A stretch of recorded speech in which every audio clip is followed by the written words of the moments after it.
Hello दोस्तों, नमस्ते। आज की कहानी का नाम है कदर। निम्मी, तुम अपने पापा से ऐसे कैसे बात कर सकती हो? बेनीता जी ने अपनी बेटी को डांटते हुए कहा। निम्मी अभी भी अपने पापा रतनलाल जी पर चिल्ला रही थी। आपको तो बस अपने पैसों की पड़ी रहती है, ये नहीं कि बच्ची को क्या जरूरत है। मेरी सारी फ्रेंड लग्जरी लाइफ जी रही हैं और आप बस एक ही रट लगाए हैं कि शादी के लिए पैसा इकट्ठा करना है। बनीता जी ने बस करो निम्मी, तुम बिल्कुल कदर नहीं अपने पापा की। वो अकेले कितनी मेहनत करते हैं हम सब के लिए। देखो निम्मी, तुम्हारे सारे शौक तो हम पूरे नहीं कर सकते। अपनी हैसियत भी देखनी चाहिए। तुम्हारे पापा की नौकरी से जो कुछ बचता है उसमें से तुम्हें हर महीने पॉकेट मनी मिल जाती है। निम्मी तेज आवाज से बोलती है। Pocket money? वाह मम्मी, उसे आप पॉकेट मनी कहती हो? हर महीने 1000 रुपए, इतने तो मेरे एक ही दिन में खर्च हो जाते हैं। मुझे नहीं पता कि इस महीने कम से कम 5000 रुपए चाहिए। निम्मी ने लगभग तेज चिल्लाते हुए कहा। इधर रतनलाल जी ने बेचारे चुपचाप सिर झुकाए बैठे थे। 1 साल पहले ही बेटे की शादी की थी, पर वे शादी के तुरंत बाद ही अलग हो गया। इधर बेटी की शादी के लिए पैसे भी जोड़ रहे हैं। अब बेटी को भी पूरा ऐशो आराम चाहिए। 55 साल की उम्र में एक प्राइवेट नौकरी है, उसका कोई भरोसा नहीं है। न जाने आगे खर्च कैसे चलेगा। ये सब सोचकर उसकी आंखें नम हो चली थी। कभी कभी तो लगता है कि हार मान गए हैं जीवन से, अब अपनी जिम्मेदारी निभाते हैं। फिर हिम्मत कर बोलते हैं, बेनीता इसे 5000 रुपये दे दो, इस महीने हम किसी तरह से चला लेंगे। बेटी के तानों से परेशान रतनलाल जी ने बेनीता की ओर देख कर कहा, आप इनकी आदत बिगाड़ रहे हो जी।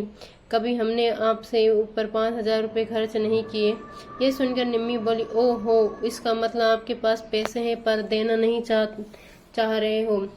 लाइए जल्दी से पैसे दीजिए। निम्मी से ये बात कैसे कह रही हो? तुम्हें दिखाई नहीं देता तुम्हारे पापा एक प्राइवेट नौकरी में दिन रात एड़ियां रगड़ रहे हैं? वे भी पता नहीं कब तक चली जाए। बेटा है कि शादी होते ही अलग हो गए और अब बेटी की लग्जरी लाइफ जीनी है। विनीता जी ने गुस्से में कहा। अंदर चली गई। अलमारी में से 5000 रुपये लाकर निम्मी के हाथों में रख दिए। आज तो दे रही हूँ, लेकिन अगले महीने से कोई उम्मीद मत रखना।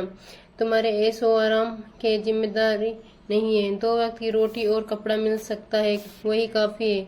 अगर तुम्हें अपने शौक मौज पूरे करने हैं तो कोई जॉब कर लो। निम्मी पैसे लेकर मुंह बनाते हुए घर से बाहर चली गई। विनीता जी अपने कमरे में आई और बोली, सोनो जी, कुछ अपने बारे में भी सोचो। अपने बुढ़ापे के लिए भी पैसे इकट्ठा करो। विनीता जी ने कहा तो रतनलाल जी ने दर्द उमड़ पड़ा। कहाँ से करूँ इकट्ठा? सोचा था बेटा कमाने लगेगा, कुछ सहारा देगा, लेकिन वह भी खिसक गया। उसे पता था कि बहन की शादी करनी है और पापा कभी भी घर बैठ जाएंगे। अपना घर संभालने से ज्यादा उसने अपनी पत्नी के साथ ऐशो आराम की जिंदगी जो ज्यादा महत्व दिया। विनीता जी बोली, अब जो होना था हो गया। मैं चाहती हूँ इसके भी हाथ पीले कर दो। बाद में हम दोनों किसी तरह अपनी गुजर बस कर लेंगे। रतनलाल जी उठे और अपने कमरे में जाकर पलंग पर लेट गए। रोजाना के यही झगड़े, इसी तरह से समय बीतने लगा। एक दिन निम्मी ने शाम को घर आकर बताया, पापा मैंने एक लड़का पसंद कर लिया है, हमें सिंपल कोर्ट मैरिज करेंगे। आपने जो भी पैसा मेरी शादी के लिए जोड़ा है वो आप मुझे दे देना। लेकिन बेटा, जब शादी ही करनी है तो अच्छे से करते हैं, उसके परिवार से मिलकर बात कर लेते हैं। रतनलाल जी ने कहा तो निम्मी ने कहा, नहीं पापा, राजीव को ये सब पसंद नहीं है। उसने तो अपने घर पर बताया भी नहीं है। हमें शादी के बाद अलग रहेंगे। कुछ दिन घर में बहस होती ही हार कर रतनलाल जी ने विनीता जी ने बेटी की एफडी तुड़वा कर पैसे दे दिए। कोर्ट मैरिज के लिए निम्मी सुबह निकली तो विनीता ने कहा, हम भी चले क्या बेटा साथ? नहीं मम्मी, हम दोनों होंगे और गवाह के लिए 2 दोस्त को बुलाया है। शादी करके मैं आपको साथ लेकर आ जाऊंगी आपसे मिलाने। निम्मी ने बात को टालते हुए कहा। रतनलाल जी ने सारी बात सुनकर खामोश बैठे थे। उन्होंने बस इतना कहा, बेटी वो पैसों का क्या उसने बैंक में डाल दिए क्या तुमने? निम्मी ने कहा, नहीं पापा, वो राजीव को दे दिए हैं, उन्हें बिजनेस शुरू करना है, साथ ही फ्लैट भी किराए पर लेना है। आज सब फाइनल हो जाएगा। निम्मी सच सवरे घर से निकल गई। शाम तक बेटी के इंतजार में घर सजा कर विनीता जी इंतजार करती रही, लेकिन निम्मी नहीं आई।